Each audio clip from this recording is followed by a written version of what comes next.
Hey you, welcome back. If you're new, my name is Yubi. I use she, they pronouns, and this is You Becoming a Spiritual Journey. In 2020, I experienced what many people call a spiritual awakening, and I had no idea what to expect. In search for answers, I realized no one had documented the behind-the-scenes process of this unknown process. Without giving it a second thought, my friend helped me purchase a camera and create this channel to show people what the healing process looks like when you're determined to get to the other side. The more I recorded, the more comfortable I got speaking up, but mostly I got comfortable speaking my truth. After many tears, heartbreaks, and breakthroughs, I can confidently say this journey has been worth it. Get ready to get triggered as you watch my transformation unfold. This daily video journey is nothing fancy, nothing professional, just real, unedited, secret experiences unleashed for the world to see. All I ask is for you to keep an open mind, listen, observe, and take notes, because as I go through this process, I leave behind breadcrumbs to help you with your healing journey. Are you ready for what's next?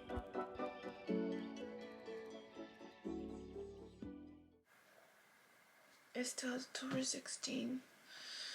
It's 5 o'clock. I woke up at 2 something the first time. Is it for another dream?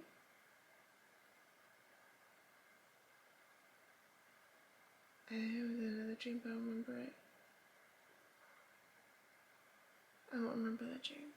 This dream. I didn't think I was gonna keep having dreams, but apparently it's a thing.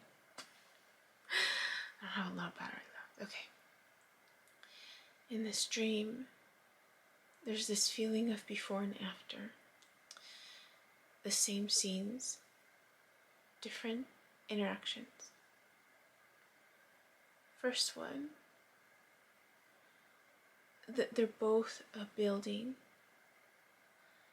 and it's symbolic of the city, and each room is a family, a life that's going on.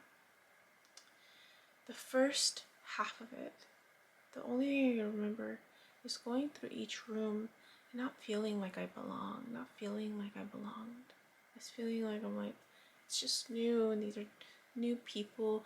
There's this feeling of my cousin in the first half of the dream, and in the second half it's more me. Like I feel more me in the second half, still in the city, going into this building, coming back into the same building. So the first one I was like leaving the building, the second one I'm coming into the building, and I'm coming through the same way, like I'm having to enter. There's more scenes.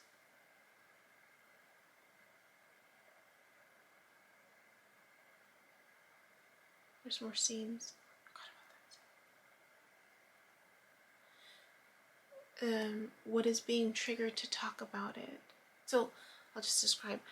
I'm going into the first room. Where's that scene though? Now I have to think about where that other scene is. It had to do with a woman. It had to do with a woman. There's something between the woman and I. There's something between the woman and I. Can't put my finger on it yet. The after scene, I'm coming. I think that the woman scene has to be in between, because I can only sit with the last scene. That's what stands out the most. There's a scene where I'm with a woman in between. Try to remember that one. I'll come back to it. But what's being evoked is the feeling of pronouns. The feeling of pronouns. And I'm coming back into the house, the city, and it's the family that I walked out, the last family that I saw walking out, and there was this feeling like they didn't know me. And then I come back and it's this family, and they're very artistic, and the mother is the artist in this family. The mother is, there's this feeling like the mother is the leader, what's the word? The leader of the family. So the dad has more of the supportive role, and they have 2 children, and the one of the child, it's a little boy, but I don't know why in that dream, in that scene, the feeling that I'm getting is to talk about pronouns. So that's what's, so in that scene, I see that the mother, and the mother is a painter. The mother is an artist. And I see the painting, and I just, but it's a painting of me. No, so it's a painting of the family, a self-portrait of the family, but it's of me at the same time. And I'm praising the mother. I'm like, wow, that looks like me. I'm part of this family, but I'm not. It's a self-portrait of them, but then they're talking about how one of the people in this portrait, how we're talking about how the mother captured me. It's one of the family members. I'm passing through, though. As I'm passing through, I see my client. I'm dreaming about my client. And this client, we have a good time in our sessions. And not the client that I've been talking about. This is another client who only recently is opening up about their dreams. They're starting to have more dreams. They're opening up about their dreams with me. And so they're on the toilet. Doors open. I know what they're doing. It's their cleansing, their healing. And they see me, I see them. And we smile at each other. And I'm being playful because I have to go downstairs, underneath them. I have a folder with me. So as I'm going underneath, so the entry to downstairs is right up underneath where she's at the toilet seat. The door's open, so I'm teasing her, and I'm going, and I get my folder, and I'm like, or like the just doing that, like, and I do it playfully. She reaches her hand down. She's like trying to get me, like she knows that I'm doing it playfully, and doing it playfully, like I'm teasing her. You know, we play around a lot in our sessions. When she's reaching through, and she's just like, you know, like getting ready to like, because she does this a lot to me. when I become the therapist, right?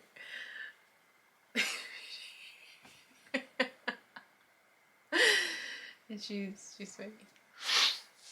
So I'm teasing her, and I'm like going like this as I'm going underneath. She's like trying to smack me, playfully smack me. I go down into this room, and I've been there before, right? Because I had been exiting, but there was this feeling that I belong now.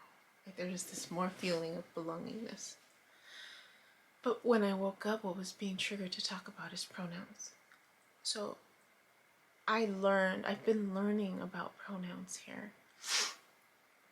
And I think I started learning it when I started working with Hannah and Jewel. Because Jewel started asking, what are your pronouns? In the art classes. And I've mentioned that Jewel creates this amazing safe space for the LGBTQ community in LA. And I used to identify as she, or one, I didn't know that we could change it. And through this process, as I've been healing and reflecting really on how I've identified within myself, the first part of my life, I hated being a girl.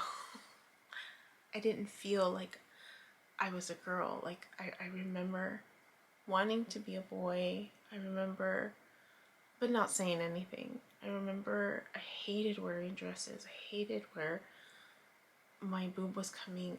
I hated everything that had to do with being a woman. I remember that feeling. I didn't like it. I felt uncomfortable in my body. And I mentioned that I didn't have a lot of dresses. Hated the fact that I had to wear a bra. And then there was a gap. And I think a lot of it too, like even my physical body itself felt very manly. Very, very, like I even looked at I was in a period where I was gaining a lot of weight, but my features, I look at my pictures and I'm like, I look very like a big boy. I looked like a big boy, a thick boy. I mean, I was really thick. And it wasn't until I started losing weight that I started feeling a little more feminine. And then there was a gap in between high school and maybe college, but I felt a little more feminine. And then I started feeling again more masculine when I got married. And I think that was just me rejecting that role and the traditional gender roles, and I became more masculine. I became more masculine. Even in my dress, it was very slacks and just, I didn't have a lot of dresses again. And I think the only dress I had was my prom dress. A prom dress. Even when I was buying my wedding dress, like there wasn't like joy in buying my wedding dress. It was very much this, let's just get the simplest dress. Let's just it was very like, just check off. I remember there wasn't a lot of joy in that process for me. It was more stress than anything. So when I come here and I learn about pronouns, I was like, and this embracing of both sides of me, I want to honor the masculine side of me that evolved. And so I now identify still she, her, but they, them as well. But I'm also struggling, still becoming more comfortable using at least they in general. So I'm gonna work on that. I realize I'm just gonna work on calling everybody they until I know for sure. And even if I know for sure, I'm still gonna refer to them as they, so I can get into the habit of because that's been something that I've been trying to be more mindful of. Even with my cousin, right? I still switch off. I mean, it's something we have to get used to, especially, I'm freaking 40, right? So it's still new for me. It's new, and so it's just, as long as I catch myself, that's something we're talking about in these courses with these high schoolers, is, when we're looking at people who step outside the traditional gender roles, stereotypes, right?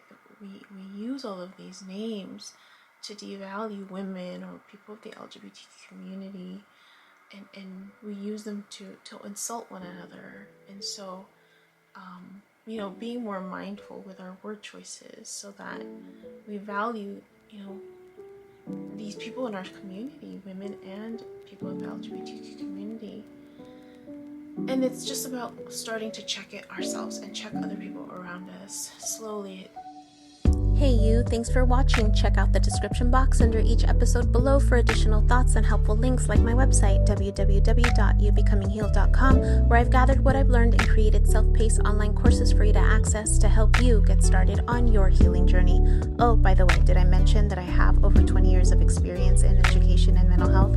Rest assured, these videos are from my past and I'm living on a different timeline. I also offer sessions to answer your questions regarding the courses I've created or to help you figure out your next steps. You can also find me on Instagram and creating side projects like podcast shorts and more on my other YouTube channel that is still a work in progress, but aren't we all? It's titled You Becoming Healed. Remember to click like, subscribe, and share the content if you found this piece of my journey helpful, or just to show emotional support for someone who has chosen to live a transparent life that is never ending and always becoming.